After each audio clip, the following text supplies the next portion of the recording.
I'm dealing with a class where I have students who are extremely special to me.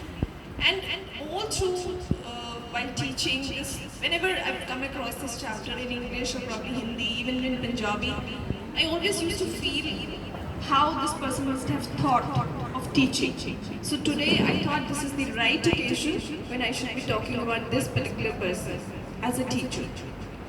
Annie Sullivan, the miracle worker. As teachers and students both, we all must have read about Helen Keller through our textbooks.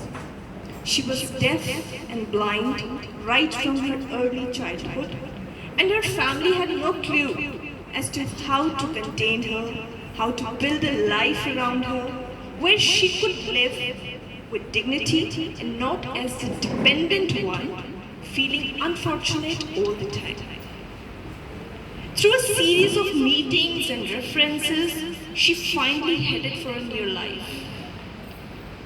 The one who brought a ray of shine into the blind world of Helen Keller was none other than her teacher, Miss Annie Sullivan. All of us know Helen Keller, who despite being blind and deaf for the whole of her life, made a profound mark in the field of education and knowledge. But who made Helen Keller as the world knows her? Yes, it was Annie Sullivan, who herself had a traumatic childhood with an abusive father and the trauma of losing her mother at a very young age. She was living the life as an orphan at an orphanage when one day she presented her wish to have education to some officials who happened to visit the orphanage one day with complete determination and confidence. She was desperate to be in a school, and her hunger for learning was absolutely evident. She was admitted in a school for blind because she had turned blind at a very, very young age herself, where she eventually graduated and again was in a stage where she didn't know where to go, knowing very little that her life had a huge purpose to fulfill. She was gonna be teaching Helen Keller, who was deaf and blind. Their journey as a teacher and a student started one fine afternoon when they met at Helen's house. Annie brought a doll for Helen, which was a rag doll.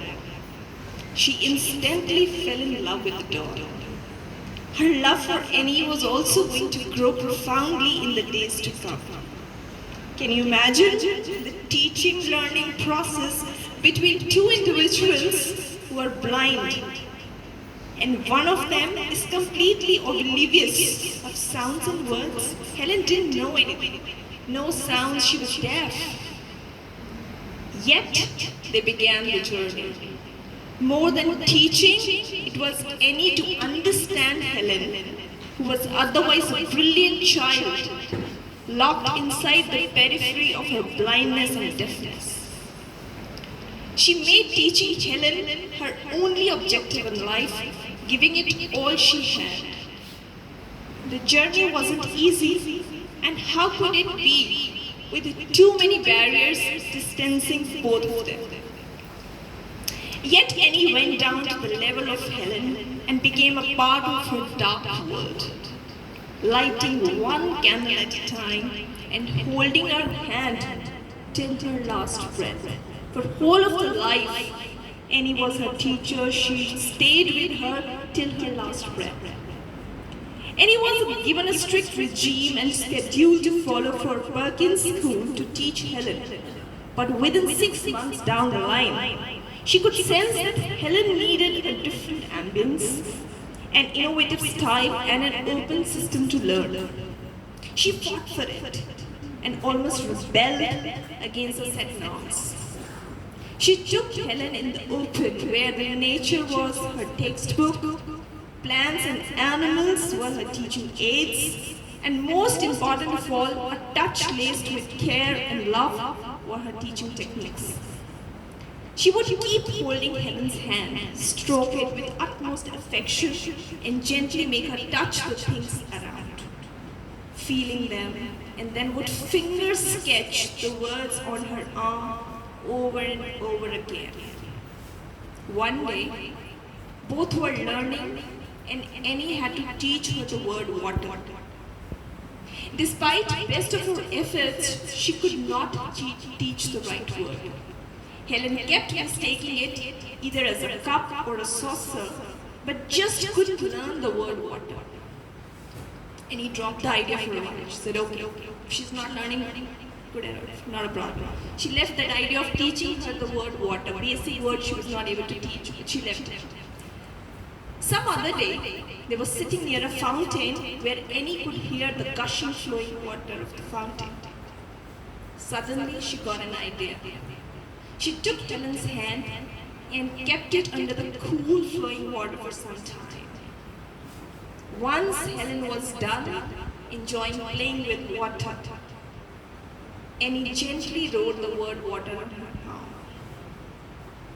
and also helped her lips move in a fashion to utter the sound that sounded similar to the word water. She did like that, and she could say that word.